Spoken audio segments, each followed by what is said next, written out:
All right, I guess we're going to get started here with our webinar this evening. So thank you for attending How to Sell Your Home for Top Dollar during COVID-19. And we've hosted this exact seminar a couple of times this past year, focusing more about selling properties, but this one in particular is going to have a COVID-19 spin on it. So that being said, just to kind of welcome everyone again, if you need to grab a food or drink, this would be a good time to do that. And if you wouldn't mind putting your phones on silent, that would help just focus on the presentation. And as well, just a disclaimer that everyone's circumstances are unique. So always consult your trusted professionals. So our agenda today is we're going to talk about first what is happening in today's market. I believe that whenever you are selling your property, it's important to understand what market you are in and how to basically strategize or prepare yourself. Secondly, we're going to cover a bit about what your home is potentially worth. Again, we're going to go through some high-level analysis and stats as far as different homes and what they're selling across the GTA. Third, top seller mistakes and best practices. So we're going to discuss some of those best practices and also some of those improvements that you can do in order to enhance the saleability and marketability of your home. Followed by staging, a little bit about how that works, what's involved, that Eric will cover. And selling your home during COVID-19. So some of the measures to reduce the risk of infection. So what are we doing as real estate agents to mitigate that risk? And lastly, what are the costs of selling? So a little bit about myself, Tom Poliewski. I was born to a Polish immigrant family, and we came here in the 1980s, and I graduated from Wilfrid Laurier University in 2005 with an honors degree in business with a focus on accounting. And I actually ended up doing my chartered professional accounting designation. And I worked for a company called Deloitte from 2006 till about 2011. And in about 2009, I actually started investing in properties and getting involved in flipping and renting. One thing led to another. And sure enough, I became a real estate agent in 2011. Became a full-time realtor. I've done over 900 transactions. So I've helped a lot of families move from A to B. And last but not least, my passion are my two boys there, Nick and Alex, and the Toronto Blue Jays. So what is happening in the market today? This chart here depicts the price for an average home on the Toronto Real Estate Board, or should I say the average price for a home on the Toronto Real Estate Board. And our story kind of starts here in 2017, where we saw prices go up 20–30% in a matter of a few months. So this was a crazy market where you had to basically overpay for a property. You had to compete against 15 or 20 other people, and it was just what we call a market on steroids.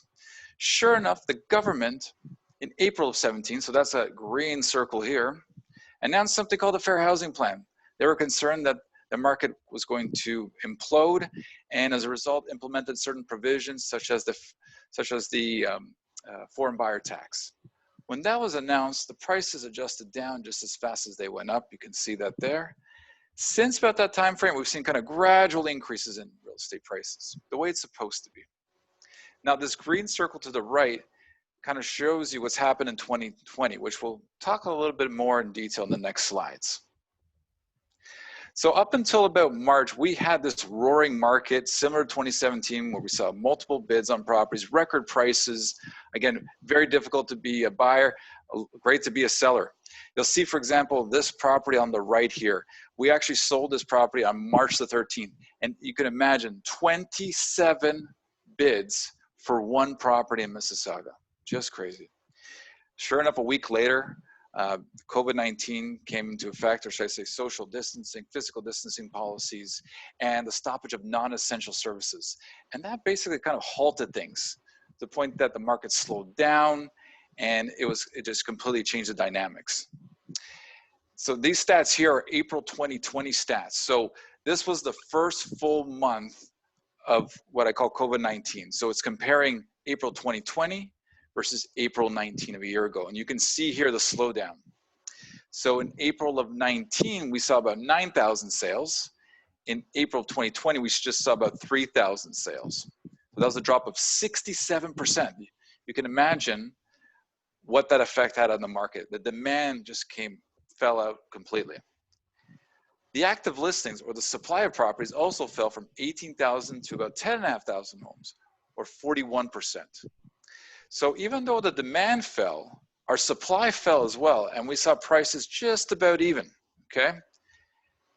Interesting enough, that average price in April of 2020 was 820,000, whereas in mid-March, so that was when we sold that home with 27 offers, the average price was 902,000. So we saw that decrease about 9% in a matter of 1 month.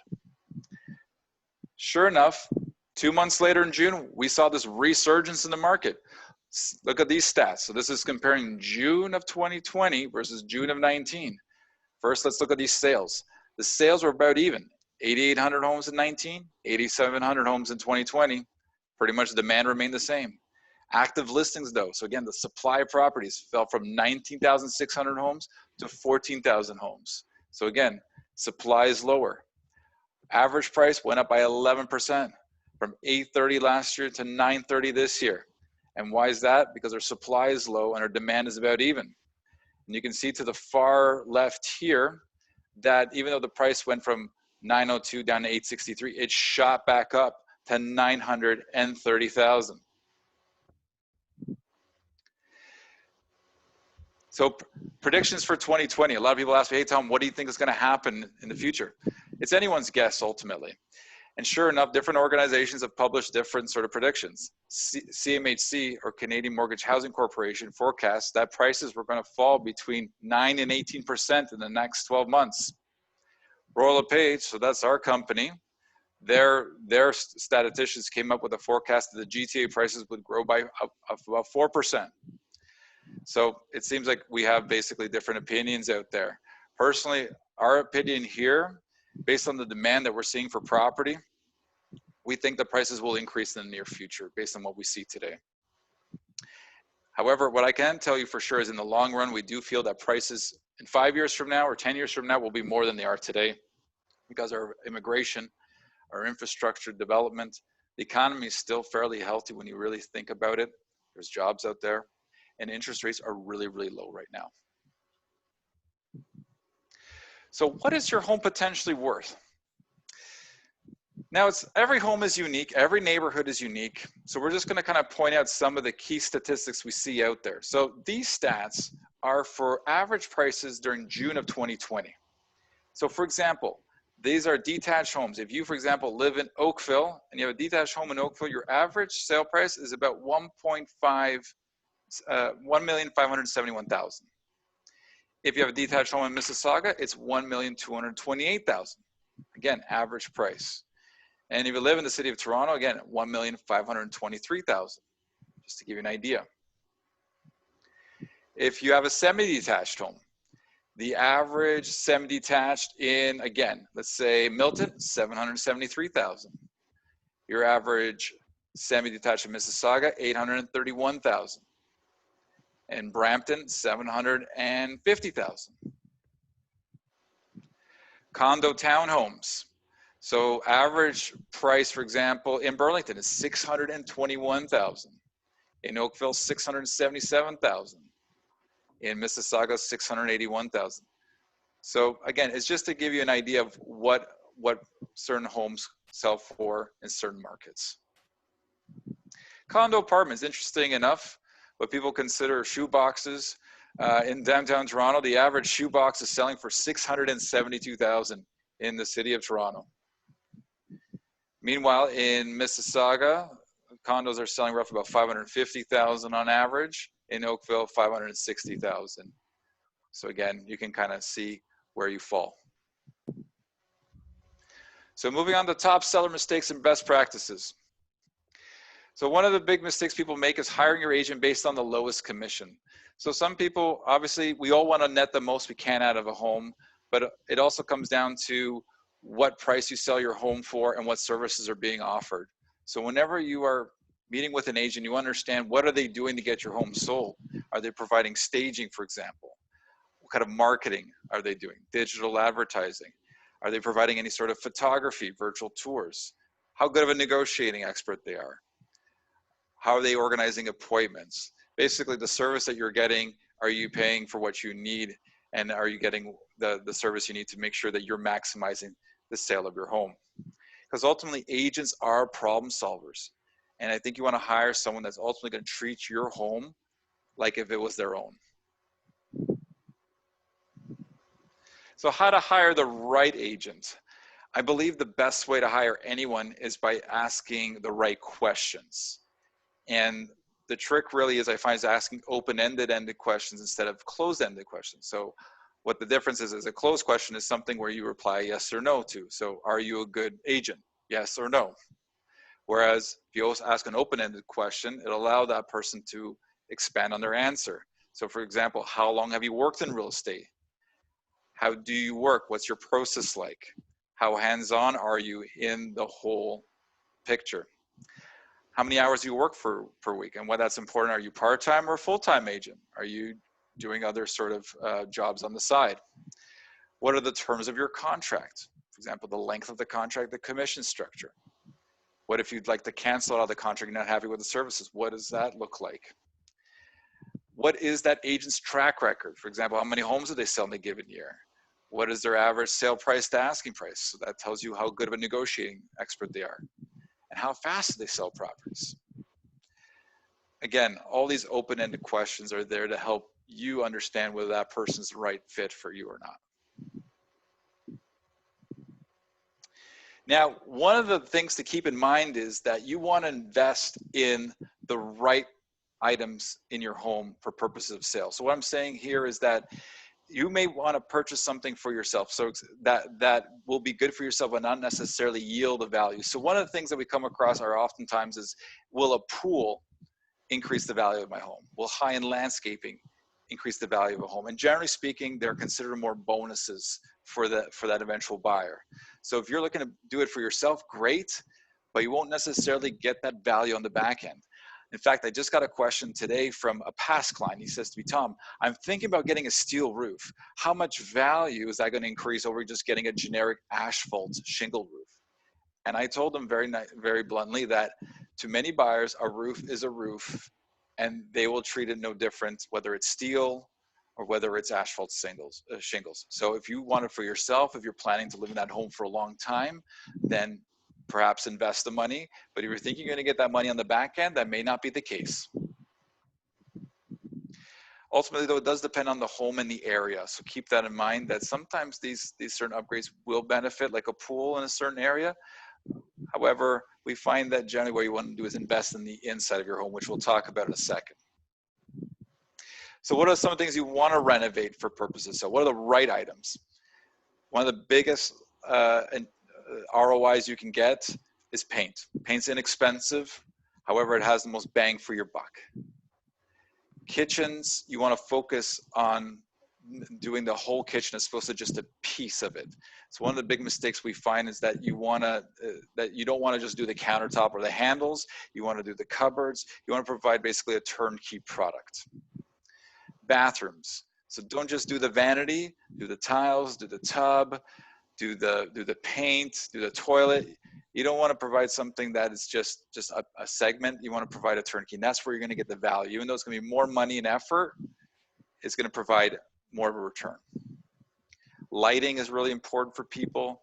So if you ever go to like a showroom, let's say you go to a car show, you've always noticed that beams of light are on certain vehicles, and it's to get your attention. It's open concept living. So again, you want to focus on opening up spaces wherever you can. So if you have the budget, you may want to open up a few walls in order to get that sort of layout. And one of the big trends too is basement in-law suites.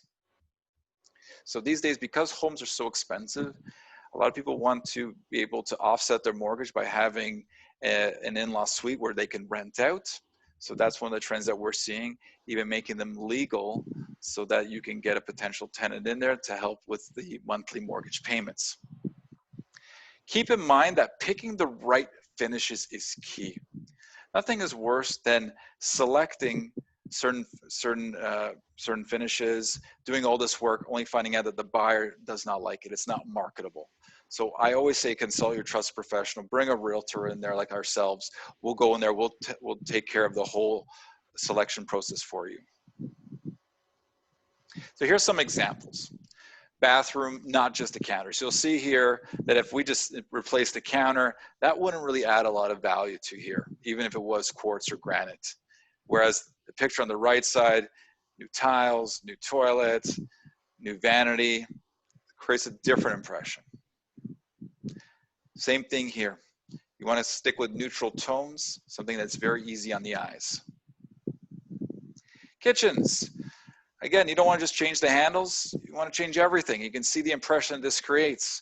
If we had just simply changed the handles here, it still would, or even painted the cupboards, it wouldn't make much of a difference. And we had a client that, unfortunately, this is before they hired us, decided to undertake their own renovation. And they just simply changed the faces, but they had moldy cupboards on the inside, which the buyer saw right through. And I felt really bad for this individual because he had spent over $1,000 for this improvement that wasn't necessary. Eric's laughing because he remembers that story.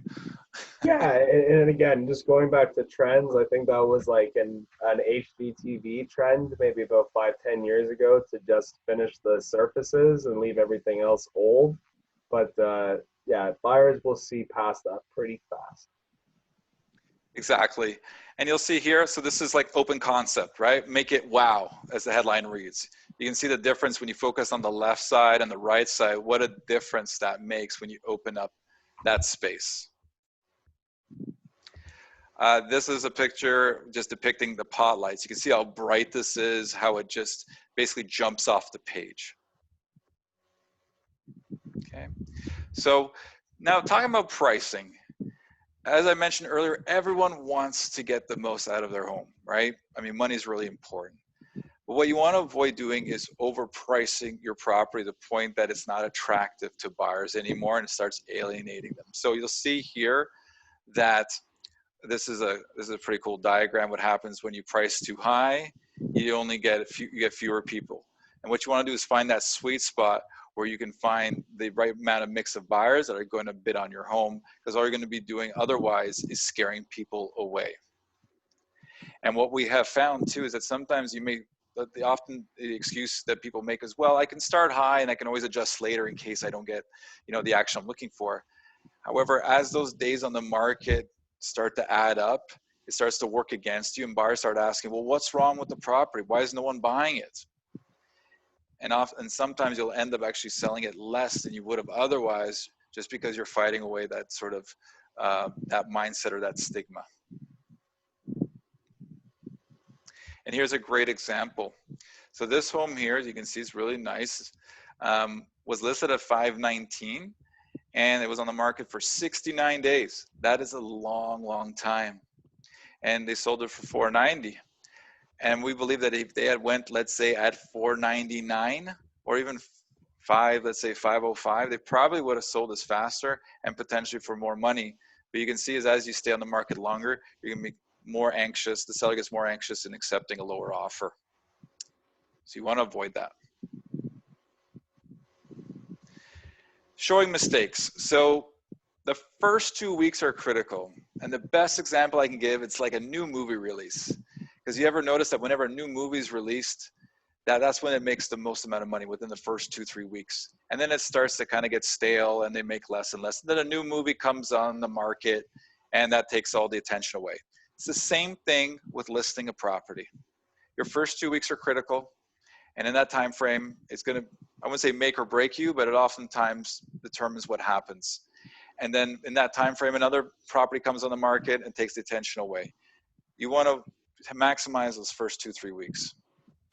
You also want to be flexible with your showing schedule. So selling your home, it's just like operating a store. The more often you're open, the more likely you make a sale. Having the lights on when people walk in is a great way to create a wow factor. So instead of walking into a dark room, the lights are already on and it's like a showroom. You want to sort of hide also your personal items from out of reach, and hide your pets, or you have pet items, and especially personal items, because you don't want people seeing your personal stuff. I once walked into a home and the guy had a court notice on his fridge planted to make sure he came in for his trial. So something you want to maybe not have on your fridge. And one thing to take into consideration is maybe you want to go somewhere, go on vacation. With the technology we have these days, we can send offers, get them signed, and you don't have to be home. And I had a client that went to Jamaica for a couple of weeks, and in that time frame, we had his home sold while he was enjoying a Corona on the beach.